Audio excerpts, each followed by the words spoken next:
नमस्कार दोस्तों, एक नई एक बेहतरीन सीरीज आपके लिए आज हम शुरू कर रहे हैं। जो आपको दिखाई दे रहा होगा आरबीएसई सामाजिक अध्ययन। प्यारे मित्रों, कक्षा 6 से लेकर कक्षा 10 तक की जो पुस्तकें चलती है, जिनके आधार पर हम अध्ययन करते हैं, उनकी एक बेहतरीन सीरीज आपके सामने आज मैं शुरू करने जा रहा हूं। कक्षा के अनुसार प्रत्येक कक्षा के 500 क्वेश्चन सामाजिक अध्ययन के रखूंगा, जो पुस्तकें वर्तमान में राजस्थान बोर्ड के द्वारा चलाई जा रही है। दोस्तों, अगर बात करता हूं कि ये किन भर्तियों के लिए, तो राजस्थान की कोई सी भी भर्ती उठाकर देख लेना, इनसे क्वेश्चन लगभग क्वेश्चन इनसे ही पूछे जाते हैं। बेसिक जैसे पशु परीक्षक भर्ती में तो टॉपिक भी दे रखा है। बात करें सीटी, तो सीटी के अंदर राजस्थान जीके के लगभग क्वेश्चन इनसे मिलते जुलते आते हैं। REET first grade second grade सबके लिए इंपॉर्टेंट है।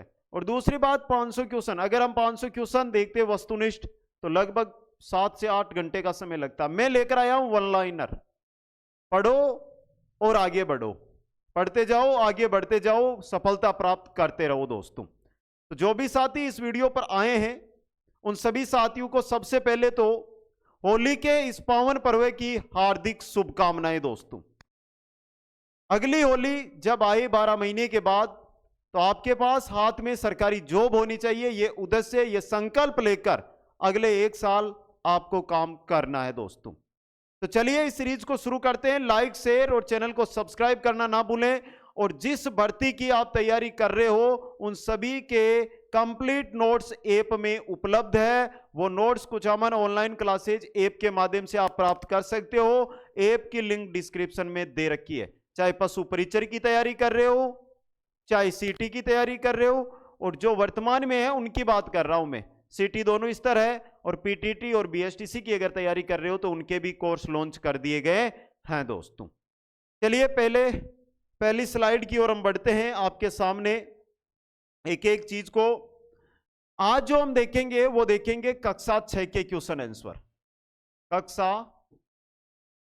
कक्षा 6 के क्वेश्चन आंसर। दोस्तों, तो देखिए, सुलेमान व किरदर की पहाड़ियां भारत के किस दिशा में है?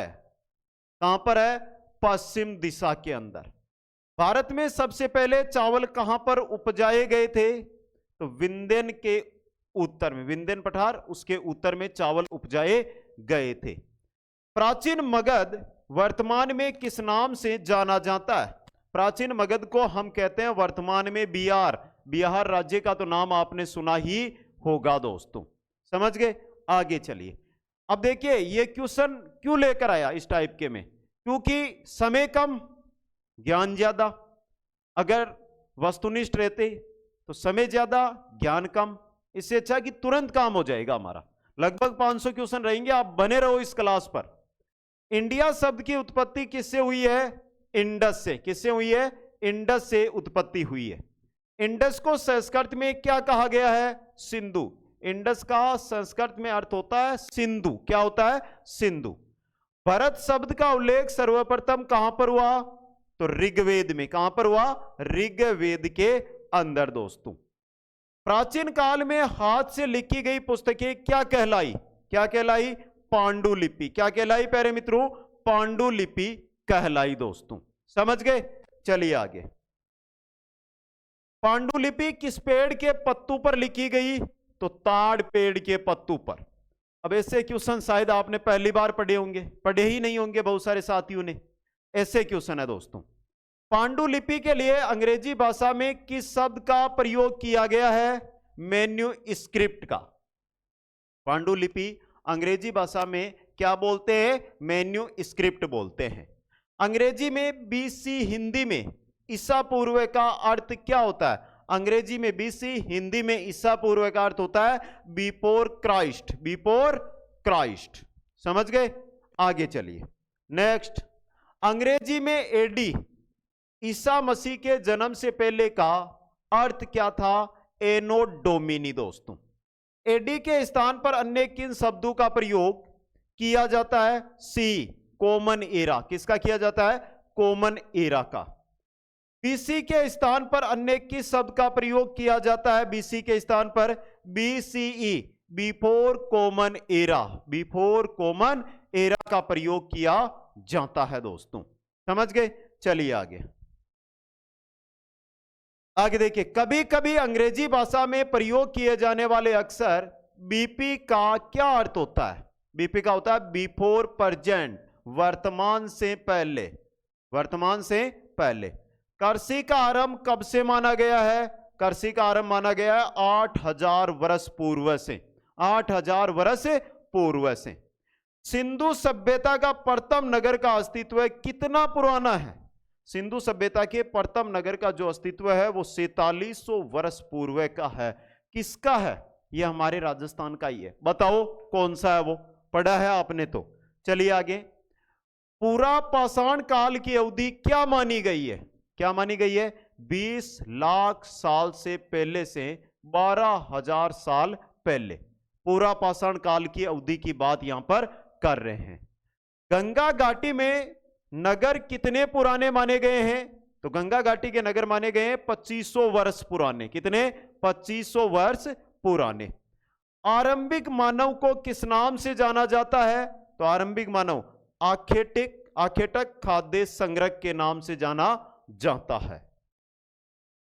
औजार, बर्तन और इमारतों के अवशेष प्राप्त होने वाले स्थानों को क्या कहा जाता है? पूरा स्थल। क्या कहते हैं? पूरा स्थल। प्यारे मित्रों, ऐसे क्वेश्चन है जिससे आपका बेसिक तैयार होगा।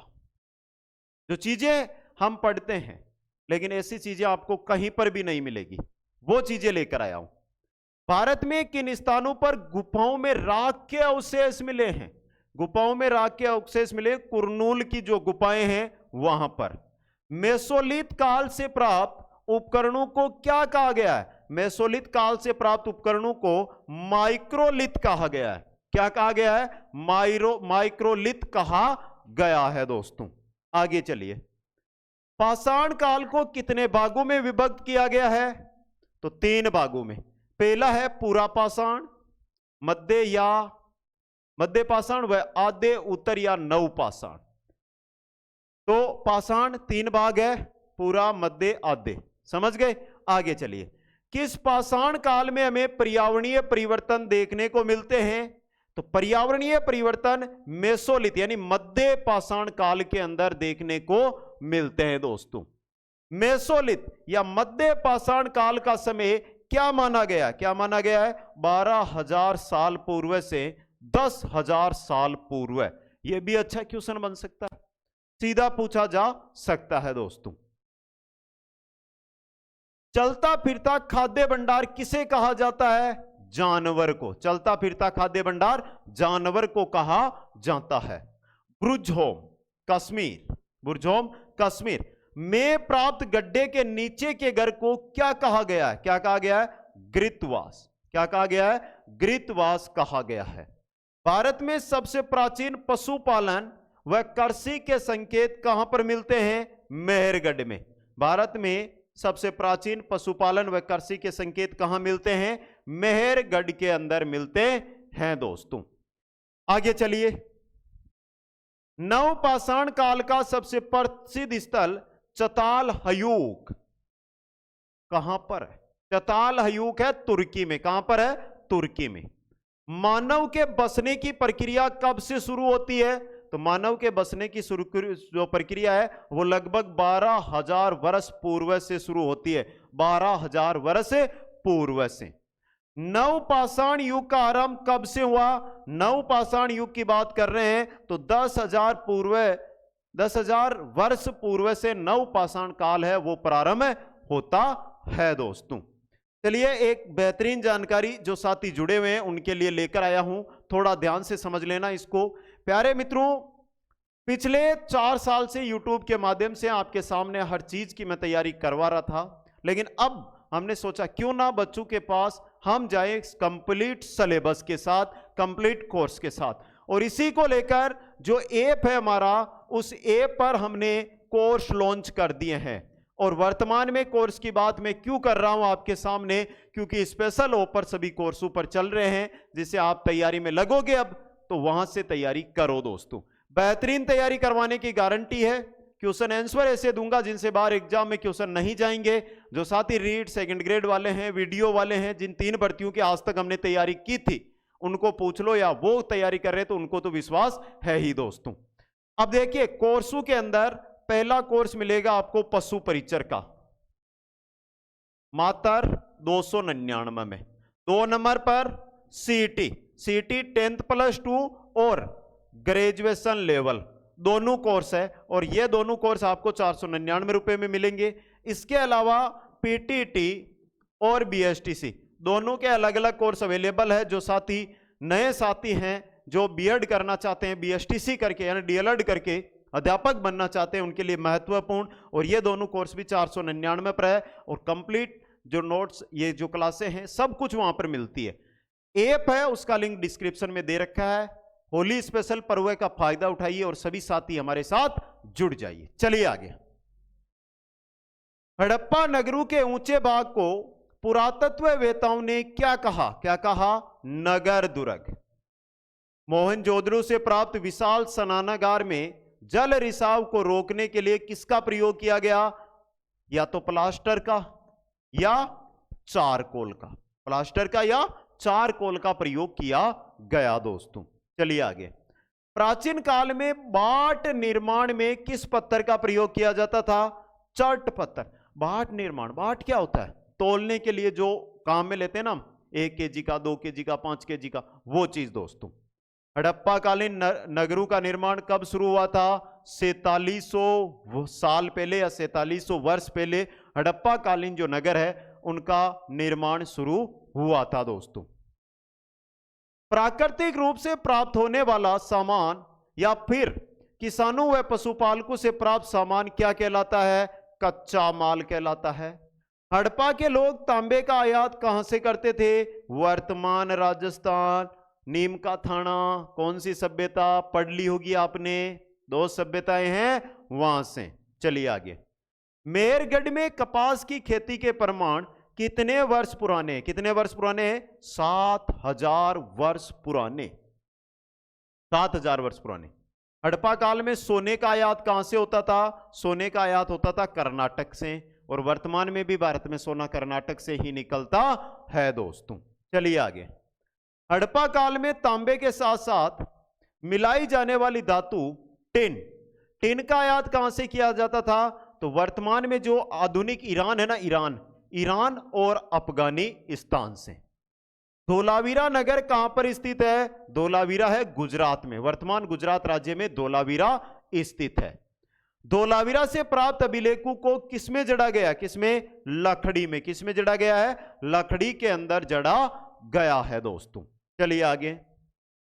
गुजरात के किस सभ्यता स्थल से कृत्रिम बंदरगाह के प्रमाण मिले हैं? कृत्रिम बंदरगाह के प्रमाण मिले हैं लोथल से। किससे मिले हैं? लोथल से दोस्तों। मनके बनाने के कारखाने के अवशेष कहां से प्राप्त हुए हैं? तो मनके बनाने के कारखाने हैं वो भी लोथल में मिले हैं। हड़प्पा कालीन सभ्यता के विनाश की शुरुआत कब से मानी गई है? हड़प्पा कालीन सभ्यता के विनाश की शुरुआत कहां से मानी गई है? 3900 साल पहले से। 3900 साल पहले से मानी गई है दोस्तों। यह भी इंपॉर्टेंट क्वेश्चन। चलिए आगे। मिस्र के शासकों द्वारा बनवाए गए बड़े बड़े मकबरे कहलाए? क्या कहलाए? पिरामिड। क्या कहलाए? पिरामिड। मिस्र के शासकों के शव क्या कहलाए? मिस्र के शासक है उनके शव क्या कहलाए? मम्मी। क्या कहलाए? मम्मी कहलाए। हड़प्पा के विनाश के बाद अन्य नगरों के निर्माण के प्रमाण कब से मिलते हैं? कब से मिलते हैं? 2500 वर्ष पहले से। 2500 वर्ष पहले से। तो बता दो वेद कितने हैं? 4 हैं। सबको पता भी है। क्या क्या नाम है? चलो देखते हैं किन किन को पता है। कमेंट करके बताओ। जो 4 वेद है ना हमारे, उन सभी के नाम कमेंट कर दो आप, और कुछ नहीं, नाम बता दो मेरे को। चलिए आगे। ऋग्वेद की रचना कितने साल पहले हुई? लगभग 3500 साल पहले ऋग्वेद रचा गया था। ऋग्वेद में लिखी गई प्रार्थनाएं क्या कहलाती है? सूक्त। ऋग्वेद में लिखी गई प्रार्थनाएं क्या कहलाती है? सूक्त कहलाती है। सूक्त का अर्थ क्या होता है? अच्छी तरह से बोला गया। सूक्त का अर्थ है अच्छी तरह से बोला गया। ऋग्वेद के सूक्तों में कितने प्रकार के देवताओं का उल्लेख है या मुख्यतः हुआ है? ऋग्वेद के जो सूक्त है उनमें देवताओं की अगर बात करते हैं तो 3 देवताओं का उल्लेख है, अग्नि, इंद्र तथा सोम। अग्नि, इंद्र तथा सोम का उल्लेख है। ऋग्वेद की भाषा है प्राक संस्कृत या जिसे हम वैदिक संस्कृत बोलते हैं, प्राक संस्कृत या वैदिक संस्कृत दोस्तों। तो यह भी इंपॉर्टेंट क्वेश्चन आपके लिए बन सकता है। चलो आगे। संस्कृत भाषा किस भाषा परिवार का हिस्सा है? बारोपीय, भारत और यूरोपीय परिवार का हिस्सा है संस्कृत भाषा दोस्तों। दक्षिण भारत में बोली जाने वाली भाषाएं किस भाषा परिवार का हिस्सा है? दक्षिण भारत में बोली जाने वाली भाषाएं किस भाषा परिवार का हिस्सा है? द्रविड़ भाषा परिवार का, द्रविड़ भाषा परिवार का। पूर्वोत्तर भारत में बोली जाने वाली भाषाएं किस भाषा परिवार का हिस्सा है? पूर्वोत्तर में तो यह है तिब्बत बर्मा भाषा परिवार का हिस्सा, तिब्बत बर्मा भाषा परिवार का हिस्सा। झारखंड व मध्य भारत में बोली जाने वाली भाषाएं किस भाषा परिवार का हिस्सा है? ऑस्ट्रो एशियाटिक परिवार का, ऑस्ट्रो एशियाटिक परिवार का। कश्मीर से प्राप्त ऋग्वेद की पांडुलिपि किस वृक्ष की छाल पर लिखी गई है? कश्मीर से प्राप्त ऋग्वेद की जो पांडुलिपि है वो किस वृक्ष की छाल पर लिखी गई है? तो ये रहा भुर्ज वृक्ष। कौन सा है? भुर्ज वृक्ष की छाल पर। ऋग्वेद के रचयिता स्वयं को क्या मानते थे? तो ऋग्वेद के रचयिता स्वयं को आर्य मानते थे। क्या मानते थे?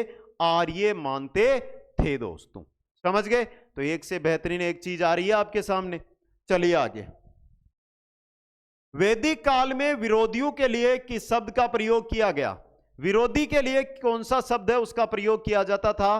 तो ये रहा दस्यु या दास का। वैदिक काल की बात हो रही है, किसकी हो रही है? वैदिक काल की बात यहां पर हो रही है। महापाषाण को बनाने की प्रथा कब से शुरू हुई? तो 3000 वर्ष पूर्व, 3000 वर्ष पूर्व दोस्तों। चरक संहिता का लेखक कौन था? तो चरक से नाम से ही पता चल गया, चरक संहिता चरक के द्वारा लिखी गई थी। अब बात कर रहे हैं चरक का संबंध किस क्षेत्र से था? तो चरक का संबंध था चिकित्सा से। किससे था? चिकित्सा से जुड़ा हुआ था चरक दोस्तों। समझ गए? चलो आगे। वेदों की रचना का प्रारंभ कब से हुआ? वेदों की रचना की अगर हम बात करते हैं तो इनका प्रारंभ हुआ था 3500 वर्ष पहले, 3500 वर्ष पहले से दोस्तों।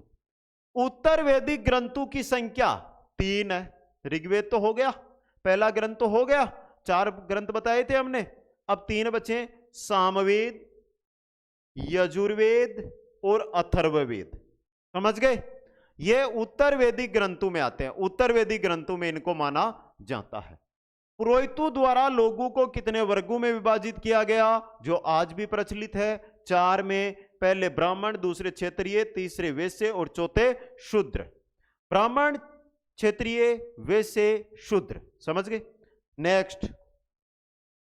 उत्तर वैदिक काल में कर्षकों द्वारा दिया जाने वाला फसल का 1/6 हिस्सा क्या कहलाता था? भाग कहलाता था। थोड़ा सा ध्यान से इस चीज को देखना। उत्तर वैदिक काल में कर्षकों द्वारा दिया जाने वाला फसल का 1/6 भाग, कर नहीं, भाग कहलाता था। उत्तर वैदिक काल की बात कर रहे हैं हम यहां पे। मगध जनपद से कौन कौन सी महत्वपूर्ण नदियां बहती थी? तो गंगा और सोन नदियां। सिकंदर कहां का राजा था? मैसिडोनिया का। सिकंदर कहां का राजा था? मैसिडोनिया का राजा सिकंदर था दोस्तों। आगे चलिए। किस नदी के पास सिकंदर की सेना ने भारतीय राजाओं से युद्ध करने से इनकार किया था? कौन सी नदी थी वो? वो नदी थी व्यास। सिकंदर की सेना ने बोला कि हम यहां पर भारतीय राजाओं से युद्ध नहीं करेंगे। आगे देखिए। मगध की प्रारंभिक राजधानी कौन सा नगर? मगध। और मगध की प्रारंभिक राजधानी कौन सा नगर था? राजगिरह। कौन सा था? राजगिरह था दोस्तों। राजगिरह के बाद मगध की राजधानी कौन सा नगर बना? पाटलिपुत्र। तो मगध पहले राजगिरह, राजगिरह के बाद पाटलिपुत्र इसकी राजधानी बना दोस्तों। वजी जनपद में किस प्रकार की व्यवस्था थी? तो वजी जनपद में किस प्रकार की थी? या तो आप गण बोल दो, और गण नहीं बोलते हो तो संघ बोल दो, गण अथवा संघ की। वजी संघ का वर्णन किस बौद्ध ग्रंथ से प्राप्त होता है? जो वजी संघ है इसकी जानकारी हमें किस बौद्ध ग्रंथ से होती है? तो उसका नाम है दीर्घ निकाय। कौन सा है? दीर्घ निकाय। प्रजातंत्र अथवा गणतंत्र की सर्वप्रथम स्थापना कहां पर हुई थी? एथेंस में। कब? 2500 वर्ष पूर्व, 2500 साल पहले। प्रजातंत्र गणतंत्र जो भारत में आज है ना, हम उस चीज की बात कर रहे हैं। चलो आगे। बौद्ध धर्म के संस्थापक कौन थे? सिद्धार्थ। बौद्ध धर्म के संस्थापक कौन थे? सिद्धार्थ थे दोस्तों। सिद्धार्थ को अन्य किस नाम से जाना जाता था? अन्य नाम था गौतम। वो सिद्धार्थ का अन्य नाम क्या था? गौतम था। बुद्ध का संबंध किस गण से था? बुद्ध का संबंध किससे था? शाक्य गण से। बुद्ध का संबंध था शाक्य गण से। बुद्ध का संबंध किससे था? शाक्य गण से था। बुद्ध को किस स्थान पर ज्ञान की प्राप्ति हुई? तो बुद्ध की बात हो रही है कि बुद्ध को कैसा स्थान था जहां पर ज्ञान की प्राप्ति हुई थी? तो वो था बोध गया। बोध गया में पीपल के पेड़ के नीचे बुद्ध को ज्ञान की प्राप्ति होती है दोस्तों। बुद्ध की मृत्यु किस स्थान पर हुई? कुशीनारा में। कहां पर हुई थी? कुशीनारा के अंदर बुद्ध की मृत्यु होती है। बुद्ध ने अपना सर्वप्रथम उपदेश किस स्थान पर दिया था? सारनाथ में। बुद्ध ने अपनी शिक्षाएं किस भाषा में दी? बुद्ध ने जो अपनी शिक्षाएं दी थी वो प्राकृत में दी थी। किस में दी थी? प्राकृत भाषा में। उपनिषद का शाब्दिक अर्थ क्या होता है? उपनिषद मतलब गुरु के समीप बैठना, गुरु के पास, गुरु के समीप बैठकर गुरु से ज्ञान लेना उपनिषद का अर्थ होता है। चलिए आगे। भारतीय दर्शन की वैशेषिक पद्धति की स्थापना किसने की थी? तो यह की थी ऋषि कणद ने। ऋषि कणद ने। भारतीय दर्शन की न्याय पद्धति की स्थापना किसने की थी? तो न्याय पद्धति की स्थापना की थी महर्षि गौतम ने। किसने की थी? महर्षि गौतम ने। भारतीय दर्शन की सांख्य दर्शन पद्धति की स्थापना किसने की? सांख्य दर्शन पद्धति की स्थापना किसने की थी? कपिल ने। किसने की थी प्यारे मित्रों? कपिल ने की थी दोस्तों। समझ गए? चलिए आगे। भारतीय दर्शन की योग पद्धति की स्थापना किसने की? भारतीय दर्शन की योग पद्धति है, इसकी स्थापना की थी पतंजलि ने। भारतीय दर्शन की पूर्व मीमांसा पद्धति की स्थापना किसने की थी? जैमिनी ने। तो पूर्व मीमांसा पद्धति की स्थापना जैमिनी ने की थी। भारतीय दर्शन की वेदांत या उत्तर मीमांसा पद्धति की स्थापना किसने की? व्यास ने। वेद व्यास ने दोस्तों। आया समझ में यहां से? यह बात है। चलिए आगे। भारतीय दर्शन की कितनी पद्धतियां हैं? अभी हमने सबके नाम पढ़ लिए एक एक। तो कुल कितनी है? 6 है। षड दर्शन, 6 दर्शन। समझ गए? संस्कृत भाषा की व्याकरण की रचना किसके द्वारा की गई? संस्कृत भाषा की जो व्याकरण है उसकी रचना किसके द्वारा की गई? पाणिनि के द्वारा। जैन धर्म के 24वें तथा अंतिम तीर्थंकर कौन थे? महावीर स्वामी। कौन थे? महावीर स्वामी थे दोस्तों। आया समझ में? चलिए आगे। महावीर स्वामी किस संघ से संबंधित थे? तो महावीर स्वामी किस संघ से संबंधित थे? वज्जी संघ के लिच्छवी कुल से। वज्जी संघ का जो लिच्छवी कुल है उससे महावीर स्वामी संबंधित थे दोस्तों। नेक्स्ट, महावीर स्वामी ने कितने वर्ष की आयु में गृह त्याग किया था? गृह त्याग कर दिया था मात्र 30 वर्ष की उम्र में। महावीर स्वामी ने अपनी शिक्षाएं किस भाषा में दी? महावीर स्वामी ने अपनी शिक्षाएं दी थी प्राकृत भाषा में। किसमें दी थी? प्राकृत भाषा में अपनी शिक्षाएं महावीर स्वामी ने दी थी। वर्तमान में उपलब्ध जैन धर्म की शिक्षाएं किस स्थान पर लिखी गई है? किस स्थान पर लिखी गई है? गुजरात के वल्लभी में। जो वर्तमान में हम जैन धर्म की शिक्षाएं हैं वो प्राप्त करते हैं, वो गुजरात के वल्लभी से प्राप्त करते हैं। गुजरात के वल्लभी से। संघ में रहने वाले बौद्ध भिक्षुओं के नियम किस बौद्ध ग्रंथ में संकलित है? विनय पिटक में। किसमें है? विनय पिटक में। बौद्ध भिक्षुओं के लिए बनाए गए शरण स्थल क्या कहलाए? बौद्ध भिक्षुओं के लिए जो शरण स्थल बनाए गए वो कहलाए विहार। क्या कहलाए? विहार। तो कमेंट तो कर दो, एक बार बता दो कैसी लग रही है क्लास आज की। फटाफट कमेंट करो सभी साथी, कमेंट करके बताते रहो। देखिए स्पीड के साथ करेंगे, बेहतरीन तरीके से करेंगे और ऐसा सिस्टम करेंगे जिससे आपको हर चीज एक याद होती चले दोस्तों। समझ गए? लंबी क्लास है लेकिन लंबी नहीं है, छोटी है लेकिन बहुत सारे क्वेश्चन आएंगे। आगे चलिए। हिंदू धर्म में कितने प्रकार के आश्रमों का उल्लेख है? 4 प्रकार के। पहला ब्रह्मचार्य, दूसरा गृहस्थ, तीसरा वनप्रस्थ और चौथा संन्यास। समझ गए? जैन ग्रंथों का लेखन काल कौन सा माना गया है? जैन ग्रंथों का लेखन माना गया 1500 वर्ष पूर्व का, 1500 वर्ष पूर्व का लेखन काल माना गया है।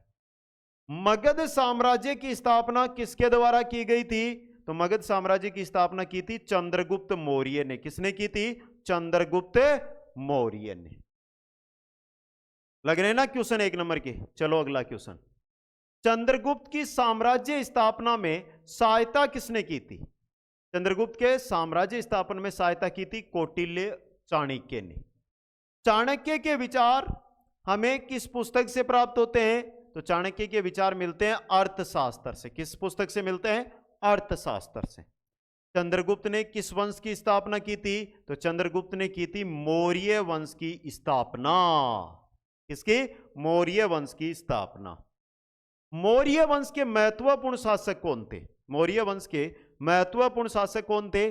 चंद्रगुप्त, उसका पुत्र बिंदुसार, वह पौत्र अशोक। मुख्य है चंद्रगुप्त 1 नंबर पे, फिर चंद्रगुप्त का पुत्र आ जाता है बिंदुसार 2 नंबर पे, और फिर अशोक। अशोक सबसे मान, अशोक तो सबसे मान था। मौर्य साम्राज्य की राजधानियां, अब देखिए पाटलिपुत्र बिहार में था, उज्जैन है वर्तमान में मध्य प्रदेश, तथा तक्षशिला है पाकिस्तान में। ये मौर्य साम्राज्य की राजधानियां थी। क्या थी? मौर्य साम्राज्य की राजधानियां थी दोस्तों। नेक्स्ट, मौर्य काल में प्रजा द्वारा स्वेच्छा से राजा को उपहार देना क्या कहलाता था? स्वेच्छा से अगर कोई उपहार दे रहा है ना, वो नजराना कहलाता था। क्या कहलाता था? नजराना। मेगस्थनीज किसका राजदूत था? मेगस्थनीज किसका राजदूत था? तो सही रहेगा सेल्यूकस निकेटर का। किसका था? सेल्यूकस निकेटर का राजदूत था। मेगस्थनीज किसके दरबार में रहा? चंद्रगुप्त मौर्य के दरबार में। चंद्रगुप्त मौर्य के दरबार में। मेगस्थनीज के अनुसार पाटलिपुत्र की प्राचीर में कितने बुर्ज व द्वार थे? यह बहुत अच्छा क्वेश्चन है दोस्तों। मेगस्थनीज बताता है पाटलिपुत्र की जो प्राचीर है उसमें 570 बुर्ज थे और 64 द्वार थे। आज एक भी किले में नहीं मिलते इतने, लेकिन पाटलिपुत्र में थे। अशोक के लेख किस भाषा में है? अशोक के लेख चाहे आप ब्राह्मी लिपि बोल दो, वह प्राकृत भाषा बोल दो। भाषा तो प्राकृत है, लिपि ब्राह्मी है। लिपि कौन सी है?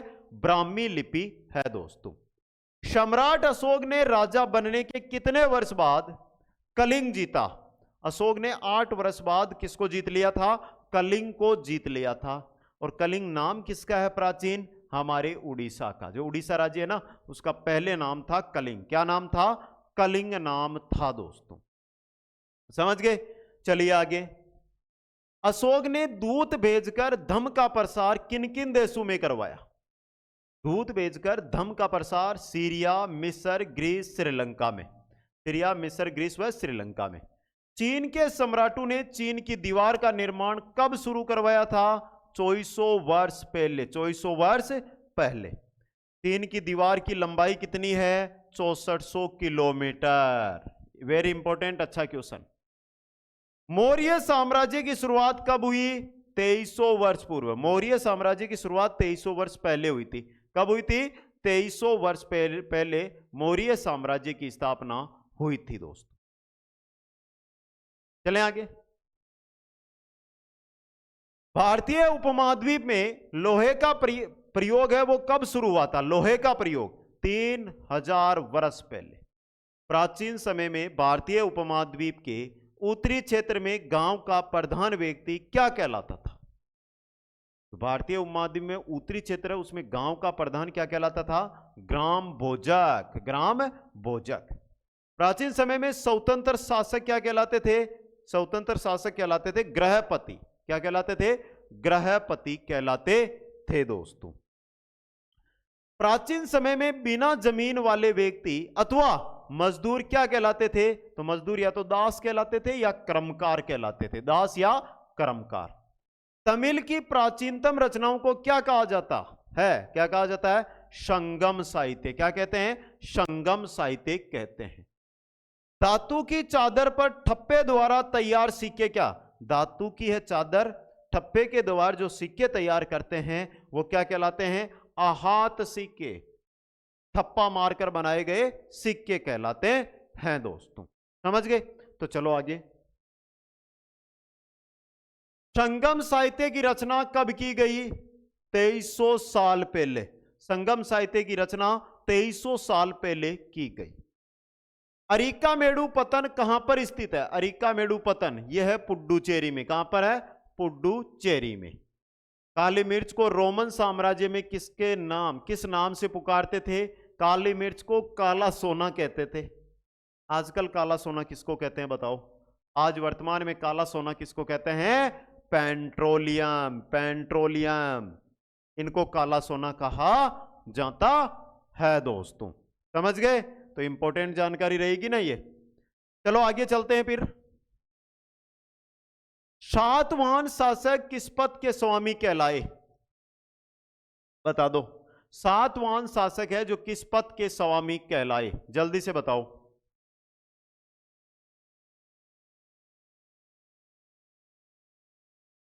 सातवाहन शासक किस पंथ के स्वामी कहलाए? दक्षिण पथ, अर्थात दक्षिण को जाने वाला रास्ता। रेशम बनाने की तकनीक का विकास सर्वप्रथम कहां हुआ? तो चीन में हुआ। कब हुआ? 7000 वर्ष पहले। चीन से पश्चिमी देशों में रेशमी वस्त्रों के पहुंचाने का रास्ता क्या कहलाता था? Silk route. रेशम, सिल्क रूट क्या कहलाता था? Silk route. सिल्क रूट पर नियंत्रण रखने वाले शासकों में सबसे अधिक प्रसिद्ध कौन थे? कुषाण। कौन थे? कुषाण। भारतीय उपमहाद्वीप में सर्वप्रथम सोने के सिक्के किसने जारी किए? कुषाणों ने। भारतीय उपमहाद्वीप में सर्वप्रथम सोने के सिक्के किसने जारी किए थे? कुषाणों ने जारी किए थे दोस्तों। कवि अश्वघोष किसके दरबार में था? कवि अश्वघोष किसके दरबार में था? कनिष्क के दरबार में। किसके था? कनिष्क के दरबार में। बुद्ध की जीवनी बुद्ध चरित, बुद्ध की जीवनी है बुद्ध चरित का लेखक कौन था? कवि अश्वघोष था। कौन था? कवि अश्वघोष। बुद्ध का मूर्ति निर्माण किस नाम से जाना जाता है? महायान धारा। महायान धारा बुद्ध की मूर्तियों की पूजा करती है। प्रार्थना के लिए पवित्र स्थानों की यात्रा करने वाले व्यक्ति क्या कहलाते थे? तीर्थयात्री। और आज क्या कहलाते हैं? आज भी तीर्थयात्री ही कहलाते हैं। चलो आगे। चीनी बौद्ध यात्री फासियन या फाहियान भारत कब आया था? 1600 साल पहले आया था। चीनी बौद्ध यात्री ह्वेनसांग भारत कब आया था? 1400 वर्ष पहले आया था। ह्वेनसांग ने किस प्रसिद्ध बौद्ध विद्या केंद्र में अध्ययन किया? नालंदा, जो कहां पर? बिहार में। जो कहां पर? बिहार में स्थित है दोस्तों। तो कमेंट करके बता दो एक बार क्लास कैसी लग रही है आप सभी साथियों को। चलो आगे चलते हैं। किसी देवी अथवा देवता के प्रति श्रद्धा क्या कहलाती है? भक्ति। आज भी भक्ति ही कहलाती है। भक्ति किस मूल शब्द से उत्पन्न हुआ है? भज से। किससे हुआ है? भज से। हिस्सेदारी अथवा विभाजन। हिस्सेदारी अथवा विभाजन भज का अर्थ होता है। भक्ति मार्ग की चर्चा हिंदुओं के किस ग्रंथ में की गई है? भगवद गीता में। भगवद गीता में भक्ति मार्ग की चर्चा की गई है। समझ गए? चलो आगे। ईसा मसीह के उपदेश किसमें लिखे गए हैं? ईसा मसीह के उपदेश है बाइबिल में। किसमें है? बाइबिल में। केरल में ईसाइयों को क्या कहा जाता है? सीरियाई ईसाई। केरल के ईसाई सीरियाई ईसाई कहलाते हैं। केरल के ईसाई सीरियाई ईसाई कहलाते हैं। ईरानियों द्वारा हिंदू शब्द का प्रयोग किनके लिए किया गया था? जो सिंधु नदी के पूर्व में रहने वाले व्यक्ति थे ना, उनके लिए हिंदू शब्द का प्रयोग किया गया था। ईसा मसीह का जन्म कहां पर हुआ था? बेतलेहम में। ईसा मसीह का जन्म बेतलेहम के अंदर हुआ था। कहां पर हुआ था? बेतलेहम के अंदर ईसा मसीह का जन्म हुआ था दोस्तों। आगे चलो, पश्चिम एशिया में ईसाई धर्म का उदय कब हुआ? 2000 साल पहले पश्चिम एशिया के अंदर ईसाई धर्म का उदय 2000 साल पहले हुआ था। समझ गए? प्रशस्ति किस भाषा का शब्द है? संस्कृत भाषा का। प्रशस्ति किस भाषा का शब्द है? संस्कृत भाषा का। किस शासक को सिक्कू पर वीणा बजाते हुए दिखाया गया है? ऐसा शासक जिसको सिक्कू पर वीणा बजाते हुए दिखाया गया है वो है समुद्रगुप्त। कौन सा है? समुद्रगुप्त दोस्तों। अभी तक यानी स्लाइड के माध्यम से मैं बात करूं तो कुल 150 स्लाइड है इसकी। 150 में से अभी तक जो हमने यहां पर अध्ययन किया है वो किया है मात्र और मात्र 50 स्लाइड का। कितनी स्लाइड का? 50 का। अभी हमारी 100 स्लाइड बाकी है। मेरी एक शुरू से ही आपके सामने रही है बात, वो है कि मैं क्लास रखता हूं 30-35 मिनट लास्ट। चाहे पार्ट डिवाइड कर लेंगे, हम 3, 4, 5 पार्ट बना लेंगे, लेकिन इतनी देर तक आपने अगर क्लास लिया ना तो आपको मैटर याद हो रहा है। लेकिन अब धीरे धीरे वो मैटर आपको याद नहीं होगा। तो क्यों ना 50-50-50 कक्षा 6 जो इतिहास, अभी देखिए इतिहास चल रहा है कक्षा 6 का, इसके बाद कला संस्कृति, भूगोल और पॉलिटी के भी क्वेश्चन आएंगे जो आपके 60-65 के बाद वो क्वेश्चन रहेंगे। लेकिन ये मान के चलो कि ये ऐसे क्वेश्चन है जिनसे रिलेटेड एग्जामों में आते हैं, पूछे जाते हैं, और हम तैयारी कर रहे हैं तो हमें तो इन चीजों की कंप्लीट तैयारी करनी होगी। अब बता दो, पहली क्लास अगर आपको अच्छी लगी है, पसंद आई है ना, तो मैं इससे जो सीरीज है इसको एक दिन मिस नहीं करूंगा, प्रतिदिन इस समय आपके सामने रखूंगा। बस आपका सपोर्ट ये चाहता हूं कि होली के इस पर्व पर इस सीरीज को भी होली की तरह रंग दीजिए, फैला दीजिए हर एक साथी तक।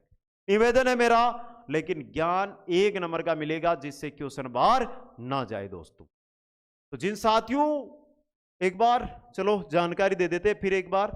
प्यारे मित्रों, अगर आप वर्तमान में सुन लेना, जो भी साथी एंड तक आए ना, वो पशु परिचर सीटी चाहे 10+2 हो, चाहे ग्रेजुएशन लेवल हो, चाहे पीटीटी, चाहे बीएसटीसी, रेट और सेकंड ग्रेड के हम अप्रैल में कोर्स लॉन्च करेंगे। तो इनके लिए तो वर्तमान के अंदर आपके सामने उपलब्ध है कंप्लीट क्लासें।